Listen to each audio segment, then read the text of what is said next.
पूजा शर्मा। चलिए बिना किसी देरी के शुरू करते हैं फटाफट खबरों से। 2 महीने से जारी किसान आंदोलन ने एक बार फिर रफ्तार पकड़ ली है। कृषि कानूनों के खिलाफ आंदोलन का आज 70वां दिन है। भारतीय किसान यूनियन के राकेश टिकैत आज हरियाणा के जिंद में कांडला खाप की ओर से बुलाई गई महापंचायत में हिस्सा लेंगे। इस दौरान राकेश टिकैत जनसभा को भी संबोधित करेंगे। आज कांडला खाप की महापंचायत में हरियाणा के किसान और खाप मिलकर आगे के आंदोलन की रूपरेखा तय करेंगे। बता दें कि कांडला वही गांव है जिसने राकेश टिकैत के आंसुओं के बाद सबसे पहले रोड जाम कर दिया और दिल्ली कूच कर आंदोलन को नई धार दी थी। झारखंड के कृषि मंत्री बादल पत्रलेख ने गाजीपुर बॉर्डर का दौरा किया और भारतीय किसान यूनियन के नेता राकेश टिकैत से मुलाकात की। मुलाकात के बाद कृषि मंत्री ने कहा कि हम शुरू से ही किसानों के आंदोलन का समर्थन करते आ रहे हैं। मैं यहां अपना नैतिक समर्थन देने के लिए हूं। दिल्ली पुलिस केंद्र सरकार की कठपुतली है। किसान नेता राकेश टिकैत ने कहा कि हमने सरकार को अक्टूबर तक का वक्त दिया है। अगर वे हमारी बात नहीं सुनती है तो पूरे देश में 40 लाख ट्रैक्टर्स के जरिए ट्रैक्टर रैली निकाली जाएगी। सुप्रीम कोर्ट ने 26 जनवरी को राजधानी में ट्रैक्टर रैली के दौरान हुई हिंसा की जांच की मांग वाली याचिकाओं पर विचार करने से इनकार किया। दिल्ली में 26 जनवरी को ट्रैक्टर परेड के दौरान लापता किसानों को लेकर तमाम संगठनों ने चिंता जाहिर की है। इस संबंध में किसान एकता मोर्चा ने लीगल कमेटी का गठन किया है। किसान मोर्चा ने लापता किसानों के लिए दिल्ली पुलिस को जिम्मेदार ठहराते हुए कहा है कि पड़ोसी देश भी सीमा पार कर जाने वाले सैनिकों को लौटा देता है, लेकिन दिल्ली पुलिस लापता किसानों के बारे में क्या छिपा रही है। दिल्ली में आज कुछ सामाजिक संगठन किसानों के समर्थन में मंडी हाउस से जंतर मंतर तक मार्च निकालेंगे। इन संगठनों ने हिरासत में लिए गए किसानों को रिहा करने की मांग की है। किसानों के आंदोलन को लेकर लंदन में एक ओपन पिटीशन स्टार्ट की गई है। इसमें प्रदर्शनकारियों की सुरक्षा, प्रेस फ्रीडम की अपील की गई है। इस पिटीशन को गुरुचरण सिंह ने शुरू किया है, जिसमें भारत की सरकार से अपील की गई है कि अगर पिटीशन में लाखों के साइन होते हैं तो ब्रिटिश संसद में यह मसला उठ सकता है। वहीं ऑल इंडिया किसान संघर्ष कमेटी ने किसान आंदोलन को लेकर देश के अलग अलग गांवों में आज से 10 फरवरी तक जागरूकता फैलाने की बात कही है। दिल्ली पुलिस ने हिंसा को लेकर वांटेड आरोपियों के लिए अब इनाम की घोषणा कर दी है। दिल्ली पुलिस ने पंजाबी एक्टर दीप सिद्धू पर 1 लाख रुपए का इनाम घोषित किया है। बजट सत्र का आज तीसरा दिन है। तीसरे दिन भी राज्यसभा में किसानों के मुद्दे पर हंगामा हुआ। सदन की कार्यवाही शुरू होते ही विपक्षी सांसदों ने नारेबाजी की। हालांकि बाद में किसानों के मुद्दे पर चर्चा के लिए सरकार और विपक्ष के बीच सहमति बन गई है, जिसके तहत राज्यसभा में किसानों के मुद्दे पर 14.5 घंटे तक चर्चा होगी। वहीं दूसरी ओर आम आदमी पार्टी के 3 सदस्य संजय सिंह, सुशील गुप्ता और एनडी गुप्ता को सदन की कार्यवाही बाधित करने पर दिन भर के लिए निलंबित कर दिया गया है। नीतीश सरकार ने एक नया फरमान जारी किया है, जिसमें कहा गया है कि अगर राज्य में कोई प्रदर्शन करता है तो फिर पुलिस के द्वारा उसका आचरण प्रमाण पत्र खराब किया जा सकता है। नीतीश सरकार के इस ताजा फरमान को लेकर नेता प्रतिपक्ष तेजस्वी यादव ने उन पर हमला बोलते हुए कहा कि नीतीश कुमार अपने फैसलों के जरिए मुसोलिनी और हिटलर को भी चुनौती दे रहे हैं। तेजस्वी यादव ने ट्वीट करके लिखा कि नीतीश जी नौकरी भी नहीं देंगे और विरोध प्रकट भी नहीं करने देंगे। बेचारे 40 सीट के मुख्यमंत्री कितने डरे हैं। आज से बेंगलुरु में एशिया का सबसे बड़ा एरो इंडिया शो की शुरुआत हो चुकी है। यह कार्यक्रम 5 फरवरी तक चलेगा और इस कार्यक्रम में भारत की ताकत का प्रदर्शन किया जाएगा। रक्षा मंत्री राजनाथ सिंह ने इस कार्यक्रम में शिरकत की। रक्षा मंत्री के अलावा सेना के तीनों प्रमुख भी कार्यक्रम में मौजूद हैं। कार्यक्रम को संबोधित करते हुए रक्षा मंत्री राजनाथ सिंह ने कहा कि भारत सैन्य और विमान के क्षेत्र में दुनिया के अग्रणी देशों में आ रहा है। एरो इंडिया 2021 में भारत की ताकत को दिखाया जाएगा और हमारे देश में रक्षा और एरोस्पेस क्षेत्र के विविध अवसर हैं। रक्षा मंत्री राजनाथ सिंह ने कहा कि हमारी आगामी 7 से 8 साल में रक्षा क्षेत्र के आधुनिकीकरण पर 130 अरब डॉलर खर्च करने की योजना है। मध्य प्रदेश में भी इस बार का बजट वित्त मंत्री पेपर पर नहीं टैबलेट पर पढ़ेंगे। बता दें कि बीते दिन हुई बैठक में यह फैसला लिया गया है। राजस्थान की पूर्व मुख्यमंत्री वसुंधरा राजे ने दिल्ली में केंद्रीय गृह मंत्री अमित शाह से मुलाकात की। वसुंधरा ने खुद ट्विटर पर इस मुलाकात की जानकारी दी है। सूत्रों की माने तो राजस्थान में जब से बीजेपी की नई टीम आई है तभी से ही वसुंधरा राजे साइडलाइन चल रही हैं। इसको लेकर उन्होंने अमित शाह से चर्चा की है। महाराष्ट्र की महाविकास अघाड़ी सरकार ने बजट को लेकर मोदी सरकार पर निशाना साधा है। उद्धव ठाकरे सरकार का मानना है कि इस साल के यूनियन बजट में महाराष्ट्र को ठेंगा दिखा दिया है। महाराष्ट्र के उप मुख्यमंत्री अजित पवार ने मांग की है कि राज्य से दिल्ली गए सभी सांसदों को इस पर निर्मला सीतारमण से जवाब मांगना चाहिए। उन्होंने कहा कि बजट में महाराष्ट्र के साथ अन्याय किया गया है। गुजरात में निकाय चुनाव के लिए पीएम मोदी की भतीजी सोनल मोदी ने अहमदाबाद के बोडकदेव वार्ड से चुनाव लड़ने के लिए बीजेपी से टिकट मांगी है। पीएम मोदी के भाई प्रहलाद मोदी ने कहा है कि उसे टिकट तभी मिलनी चाहिए जब वह तय मानकों पर खरी उतरे। सिर्फ इसलिए टिकट नहीं दिया जाना चाहिए कि वह पीएम मोदी के भाई की बेटी है। उत्तर प्रदेश में अवैध खनन की अनुमति देने के आरोप में सीबीआई ने एक पूर्व आईएएस अधिकारी के ठिकाने पर छापेमारी की। यह मामला कथित तौर पर अखिलेश यादव सरकार के कार्यकाल के दौरान का था। पूर्व आईएएस अधिकारी सत्येंद्र सिंह ने घर पर तलाशी के दौरान सीबीआई से 10 लाख रुपए नगद, लगभग 44 अचल संपत्तियों से संबोधित दस्तावेज, 51 लाख रुपए की सब्दी जमा के दस्तावेज बरामद किए हैं। उत्तर प्रदेश के हमीरपुर से अच्छी खबर आई है। यूपी के हमीरपुर जिले में कोरोना वायरस का अब एक भी एक्टिव केस नहीं है, यानी हमीरपुर जिला कोरोना वायरस से मुक्त हो गया है। बता दें कि हमीरपुर में कोरोना वायरस से संक्रमित एक मरीज का उपचार चल रहा है। वह भी बीते दिन मंगलवार को डिस्चार्ज हो जाएगा। देश में पिछले 24 घंटे में कोविड-19 के 11,039 नए मामले सामने आए हैं, जिससे संक्रमितों की संख्या बढ़कर 1,07,77,284 हो गई है। वहीं पिछले 24 घंटे में 110 लोगों की मौत होने से संक्रमण से मरने वालों की संख्या बढ़कर 1,54,596 हो गई है। राष्ट्रीय राजधानी दिल्ली में भी कोरोना से संक्रमण के मामले कम हुए हैं। दिल्ली में भी एक्टिव केस की तादाद 500 से भी कम हो गई है। भीनमाल में विधायक नारायण सिंह देवल के विरोध में जिला मुख्यालय पर भीम आर्मी के नेतृत्व में धरना प्रदर्शन कर मुख्यमंत्री के नाम ज्ञापन सौंपा गया है। बालघाट में थाना अधिकारी ईश्वर सिंह ने अनेक समस्याओं पर चर्चा करते हुए कहा कि क्षेत्र में अवैध कारोबार पर रोक लगाना उनकी पहली प्राथमिकता होगी। दुमका के गांधी मैदान में झारखंड मुक्ति मोर्चा का 42वां स्थापना दिवस मनाया गया। इस दौरान कोविड-19 के नियमों का सख्ती से पालन किया गया। चुरू में अध्यक्ष पद के लिए 4 नामांकन पत्र रिटर्निंग ऑफिसर्स मोनिका जाखड़ के समक्ष प्रस्तुत किए गए हैं। कांग्रेस, बीजेपी और निर्दलीय ने 8 निकायों में 22 नामांकन दाखिल किए हैं।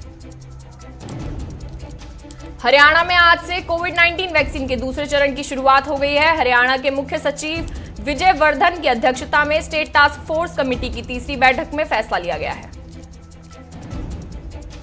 मरवाही वन मंडल क्षेत्र में 2 महीने से भालू के हमले से कई लोगों की मौत हो गई है, लेकिन बावजूद इसके प्रशासन की तरफ से कोई कार्रवाई नहीं की जा रही है। फतेहपुर में पुलिस ने फ्लैग मार्च कर व्यापारियों और आम जनता को सुरक्षा का एहसास कराया और संदिग्ध वाहनों की चेकिंग भी की है। कानपुर में एक घर में आग लगने से घर में रखा सारा सामान जलकर खाक हो गया है। वहीं आग की चपेट में आने से एक मवेशी की मौत हो गई है। जोधपुर में पुलिस ने एक फार्म हाउस से 17 लोगों को जुआ खेलते हुए गिरफ्तार किया, जिनके पास से 1.64 लाख रुपए बरामद किए गए और साथ ही 4 लग्जरियस वाहन भी जब्त किए गए हैं।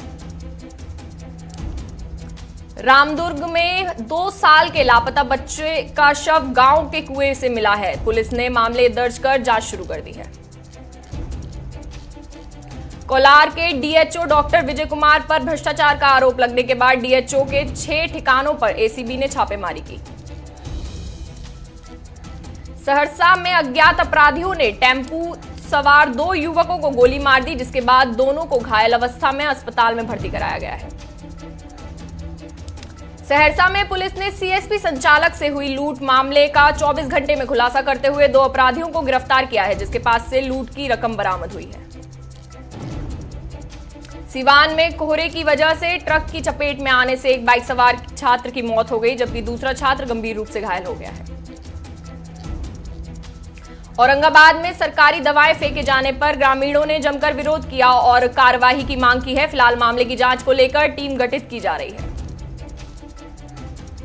उन्ना में सड़क सुरक्षा अभियान के तहत आरटीओ और सामाजिक संस्थाओं ने बिना हेलमेट पहने लोगों को फूल देकर हेलमेट पहनने के लिए जागरूक किया। वैशाली के एक पोल्ट्री फार्म में एक साथ 8,000 मुर्गों के मर जाने से हड़कंप मच गया। वहीं पशुपालन विभाग की टीम ने मरे हुए मुर्गों के सैंपल लेकर जांच के लिए भेज दिया है। जमशेदपुर में बीजेपी प्रदेश कार्य समिति सदस्य भरत सिंह ने सम्मान समारोह का आयोजन कर पार्टी के कार्यकर्ताओं को सम्मानित किया। धौलपुर में पुलिस ने 5,000 की इनामी बदमाश को गिरफ्तार करने की सफलता हासिल की है। सादुलपुर में पुलिस को बड़ी कामयाबी मिली है। पुलिस ने नाकाबंदी के दौरान एक कैंटर से 1 क्विंटल डोडा पोस्त जब्त कर 2 आरोपियों को गिरफ्तार किया है। साहिबगंज में पत्थरों की हैवी ब्लास्टिंग की वजह से राजकीय आयुर्वेदिक फार्मेसी कॉलेज की बिल्डिंग खतरे में है। कॉलेज प्राचार्य ने राज्य सरकार से सुरक्षा प्रदान करने की गुहार लगाई है। साहिबगंज में मिट्टी माफिया खुलेआम अवैध मिट्टी का खनन कर रहे हैं, लेकिन पुलिस प्रशासन को इनकी भनक तक नहीं है। झामुमो के 42वां स्थापना दिवस के मौके पर साहिबगंज में झारखंड मुक्ति मोर्चा ने कार्यक्रम का आयोजन किया। इस दौरान विधायक प्रतिनिधि पंकज मिश्रा ने पूर्व मुख्यमंत्री पर कई गंभीर आरोप लगाए। पानीपत के सुविधा माल में भीषण आग लगने से कई करोड़ के ब्रांडेड कपड़े जलकर खाक हो गए हैं। मधुबनी में पवन एक्सप्रेस ट्रेन की चपेट में आने से एक युवक की मौत हो गई, जिसके बाद रेलवे स्टेशन के जीआरपी ने शव को पोस्टमार्टम के लिए भेज दिया है। शाहजहांपुर में मामूली से विवाद पर एक युवक की लाठी से पीट कर निर्मम हत्या कर दी गई है। हत्या के बाद से आरोपी फरार हो गया है, जिसकी पुलिस तलाश कर रही है। भागलपुर में ठंड से 55 साल के होमगार्ड जवान की मौत हो गई। पुलिस ने शव को कब्जे में लेकर पोस्टमार्टम के लिए भेज दिया है। अररिया में अपराधियों ने एक युवक को गोली मारकर हत्या कर दी। पुलिस ने शव को लेकर कब्जे में पोस्टमार्टम के लिए भेज दिया है। हल्द्वानी में छात्रों को पढ़ाई में कोई दिक्कत ना हो, इसके लिए सरकार कॉलेजों को वाईफाई लेस करेगी। उत्तराखंड विधानसभा का बजट सत्र 1 मार्च से शुरू होकर 9 मार्च तक चलेगा, जिसके लिए सरकार ने सभी तैयारियां भी शुरू कर ली हैं। सेंसेक्स 50,231 पर कारोबार कर रहा है, वहीं निफ्टी 63.25 अंक ऊपर 14,711 पर कारोबार कर रहा है। पेट्रोल डीजल के दाम में कोई इजाफा नहीं हुआ है। पेट्रोल 86.30 रुपए और डीजल 76.48 रुपए के हिसाब से बिक रहा है।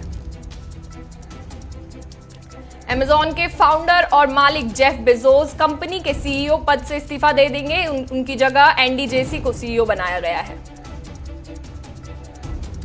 एचडीएफसी लिमिटेड कंपनी का तीसरा तिमाही भी शुद्ध लाभ 5,177 करोड़ रुपए रहा है।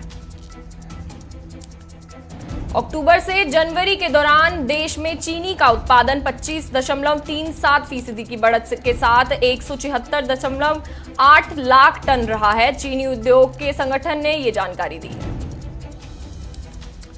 जनवरी में देश के निर्यात में 5.37% की बढ़ोतरी हुई है, साथ ही आयात भी 2% बढ़ा है। दिल्ली हाईकोर्ट ने फ्यूचर रिटेल और रिलायंस इंडस्ट्रीज के बीच हुए सौदे पर रोक लगा दी है। हाईकोर्ट ने यह फैसला अमेज़न के विरोध के कारण सुनाया है। बाजार में सोना 381 रुपए कमजोर होकर 48,000 पर रह गया। वहीं चांदी की कीमत 2,741 रुपए गिरकर 70,000 रुपए हो गई है। विदेशी ई कॉमर्स पर 2% अतिरिक्त टैक्स लगा दिया गया है। यह टैक्स ऑनलाइन सामान बेचने और सेवाएं देने वाली दोनों प्रकार की कंपनियों पर लगेगा। एसबीआई अपने ग्राहकों के लिए सुपर सेविंग डोज नाम से नया ऑफर लेकर आई है। इसके तहत 4 से 7 फरवरी तक एसबीआई योनो से पेमेंट करने पर ग्राहकों को 50% तक का डिस्काउंट मिलेगा। दुनिया में पिछले 24 घंटे में कोरोना के 4,40,827 नए मामले सामने आए हैं और 14,457 लोगों की मौत हो गई है। विश्व में कोरोना के कुल मामलों की संख्या बढ़कर 10.43 करोड़ से ज्यादा हो गई है। वहीं अब तक 22 लाख से ज्यादा लोगों की जान चली गई है।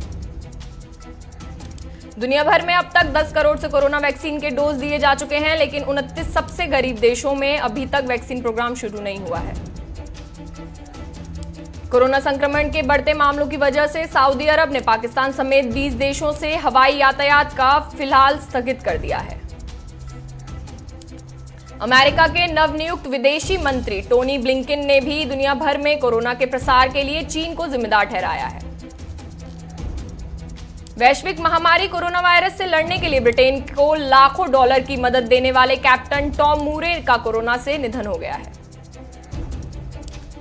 म्यांमार में तख्ता पलट के बाद संसद के सैकड़ों सदस्यों को उनके सरकारी आवास में नजरबंद कर दिया गया है। पाकिस्तान सेना के चीफ जनरल कमर जावेद बाजवा ने जम्मू कश्मीर के मुद्दे पर भारत के साथ मिलकर शांतिपूर्ण तरीके से समाधान निकालने की बात कही है। पाकिस्तान के प्रधानमंत्री इमरान खान ने विपक्ष पर हमला बोला। उन्होंने कहा कि वह अपने पद से इस्तीफा दे देंगे अगर विपक्ष देश से चोरी किए पैसे को वापस कर दे। रूसी राष्ट्रपति के विरोधी नेता एलेक्सी नवलनी को प्रोबेशन के शर्तों के उल्लंघन का दोषी करार देते हुए कोर्ट ने 3.5 साल जेल की सजा सुनाई है। एक्टर यश के फैंस ने KGF 2 की दीवानगी के चलते पीएम मोदी को चिट्ठी लिखी है। चिट्ठी में KGF 2 की रिलीज के दिन नेशनल हॉलिडे घोषित करने की अपील की है। अर्जुन रेड्डी फेम एक्टर विजय के साथ करण जौहर ने 3 फिल्मों की डील साइन की है, जिसके लिए एक्टर ने 100 करोड़ की फीस ली है।